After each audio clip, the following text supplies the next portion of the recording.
Bismillahirrahmanirrahim. Alhamdulillahirabbil alamin.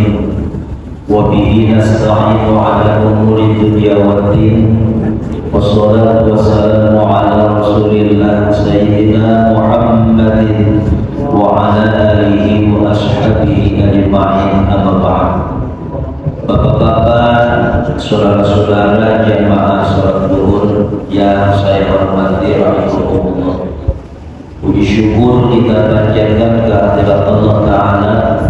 Salawat dan salam semoga selalu tercurah limpah kehadiran junjungan kita Nabi Muhammad Sallallahu Alaihi Wasallam kepada keluarganya, para sahabatnya, pengikutnya, mudah-mudahan termasuk kita. Jamaah yang dimuliakan Allah, kita melanjutkan materi kajian pada beberapa pekan yang lalu. Tema yang kita bicarakan masih seputar dengan akhlak, dan akhlak yang kita bahas adalah terkait dengan sabar. Saya akan mengulang kembali materi yang sudah saya sampaikan tentang sabar. Sabar itu apa, Pak? Masih ingat? Gimana, Pak? Ridho. Sabar, ridho, sabar. Ikhlas. Kayaknya udah gak nyambung nih sabar sama ikhlas. Ya kalau ngaji nguping ya begini, kita harus ulang lagi ya. Sabar itu kemampuan menahan diri dari apa yang tidak diinginkan, untuk selalu berada di dalam atau di atas kebenaran. Sekali lagi, sabar itu kemampuan untuk menahan diri dari apa yang tidak diinginkan, untuk selalu berada di atas kebenaran. Itu namanya sabar.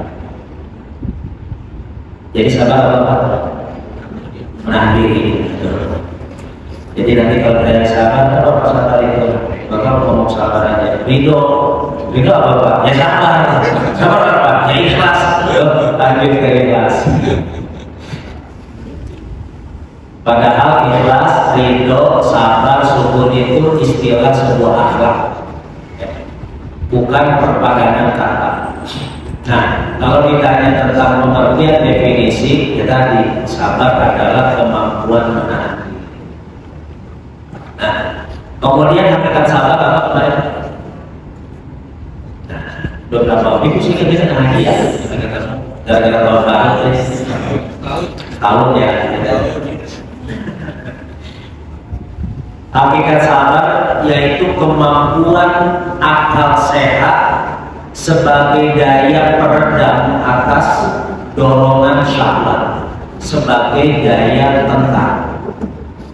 Maka orang itu bisa disebut sabar ketika ada dorongan syahwat yang menentang dan menolak, kemudian akal sehat mampu meredam.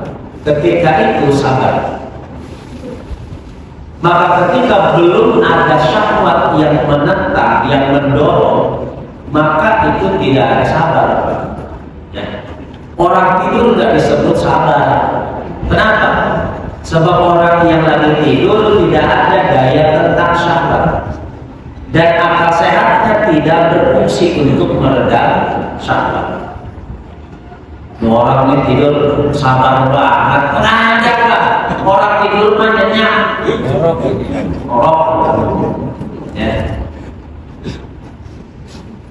Lihat orang lagi duduk di masjid sambil nunggu, sabar amat orangnya. Ya. Bukan sabar, memang dia mah udah ngantuk.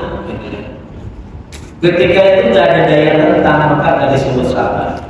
Sabar itu ketika munculnya dorongan syahwat sebagai daya tentang dan menolak. Di kantor ada celah nih untuk melakukan hal yang kurang terpuji, untuk mendatangkan keuntungan. Itu kan daya syahwat, dorongan syahwat. Terus akal sehat kita meredam. Iya, ada kesempatan. Tapi nanti kalau endingnya nggak baik, saya nggak mau beresiko, mendingan lempeng aja. Itu namanya sabar, Pak. Ya. Aku makan, malam begadang. Tapi sekarang besok harus kerja. Besok harus kerja, berangkat pada subuh. Benar.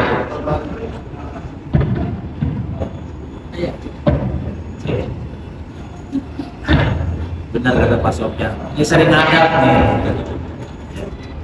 Berarti pengen diganti, bukan sabar ya. Sabar Ustaz.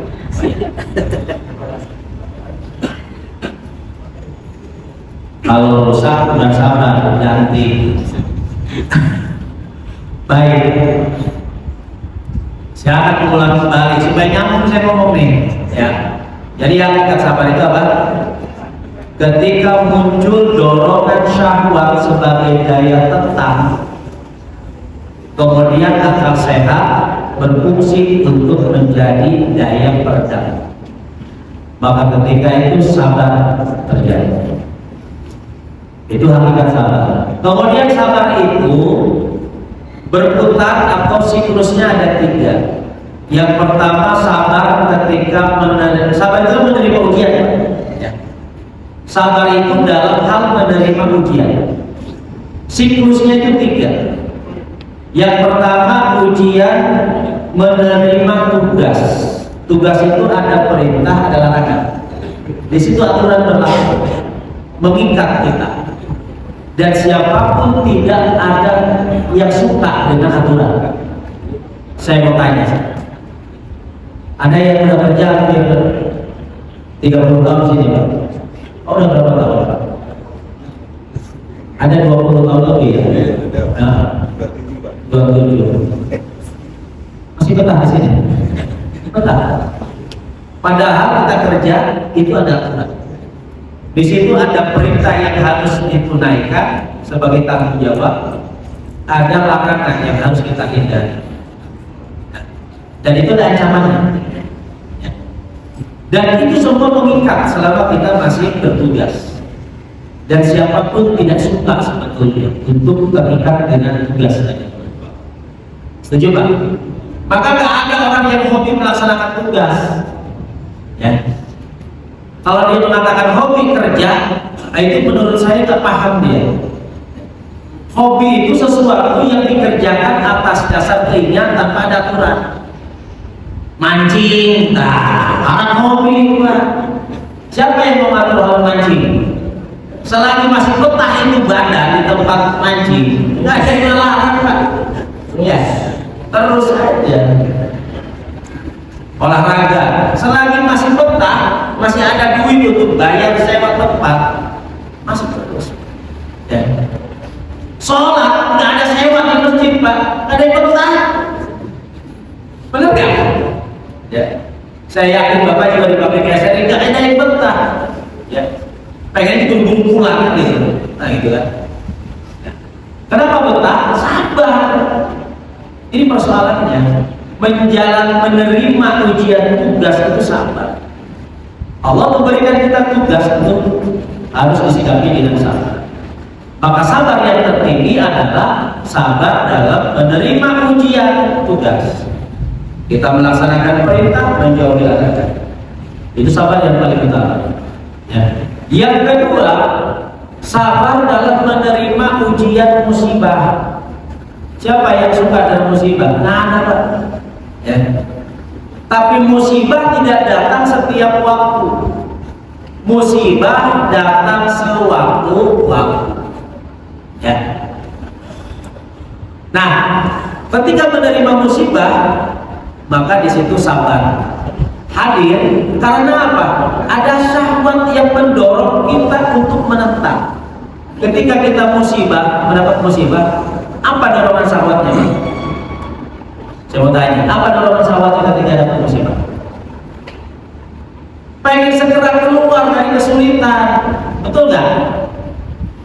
Bapak dapat penyakit, musibah bukan? Keluar dari kesulitan penyakit apa Bapak? Cepat sembuh, benar nggak ya? Bapak mengalami kecelakaan, kerja nggak bisa, ya kan? Aktivitas nggak bisa. Maka di situ ada dorongan syahwat. Apa dorongan syahwatnya?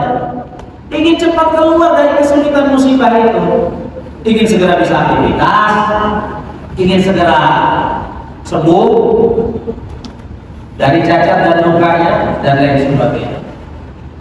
Maka ketika itu daya akal sehat itu meredam semua dorongan syahwat, sehingga kita bisa bertahan di tengah kesulitan. Yang ketiga, siklus ketiga, sabar itu menerima ujian berupa gangguan. Sesuatu yang tidak membuat kita nyaman, itu gangguan. Maka ketika itu sabar hadir, sabar untuk tidak marah. Ini Pak, selama kita masih hidup, ujian ini akan terus hadir Pak, terus datang, dan kita harus menerimanya. Dan itu konsekuensi hidup.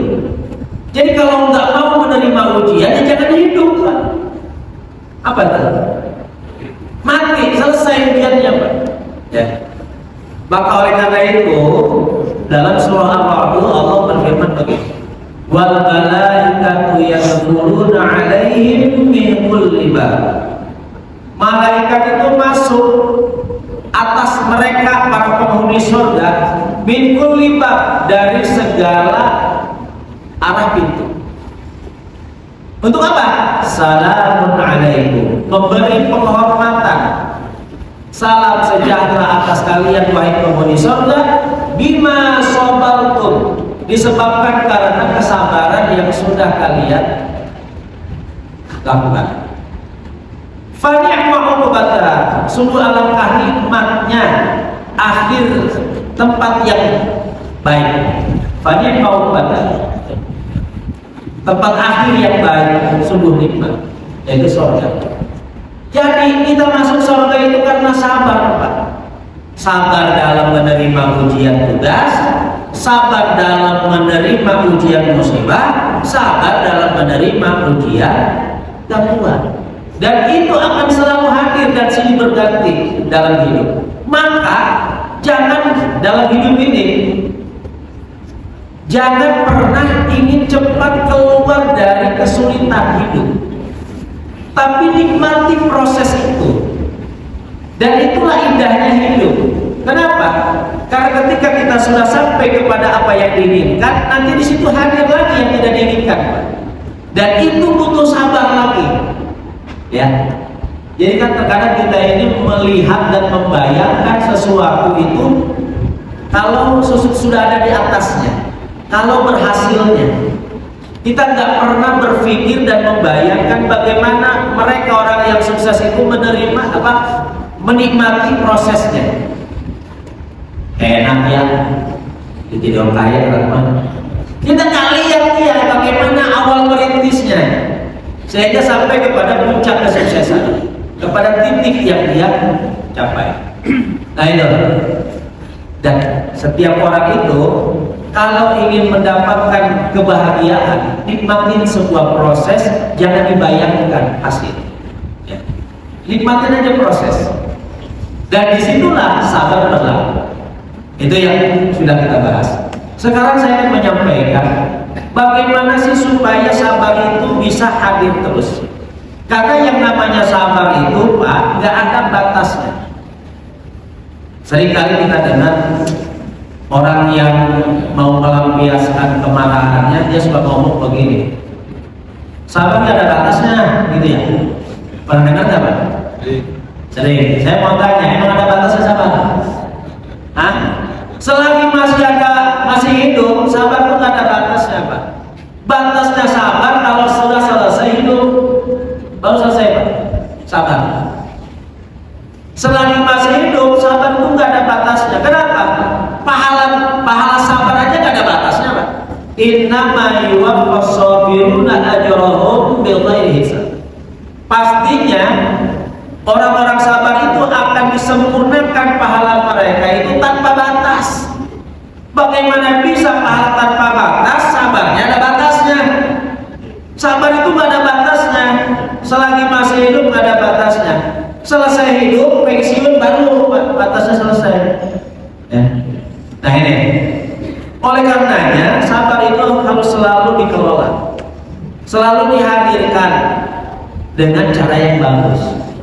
Bagaimana prinsipnya begini, Pak? Kata Rasulullah dalam hadis, wa may yatasabbar yusabbirullah wa ma u'tiya ata'an khairan min as-sabr. Muttafaqun alaih. Barang siapa yang berlaku sabar, Allah akan memberikan dia sabar. Dan tak ada anugerah yang diberikan oleh Allah lebih baik dari sabar. Jadi sabar itu anugerah, Pak. Kalau sabar itu pemberian dari Allah, maka ada dua hal yang harus kita lakukan untuk menghadirkan sabar. Yang pertama apa?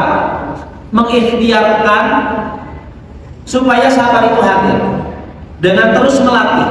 Wa may yatasabbar, siapa yang berlaku sabar, melatih sabar, berusaha sabar, yusabbirullah, Allah akan memberikan dia sabar.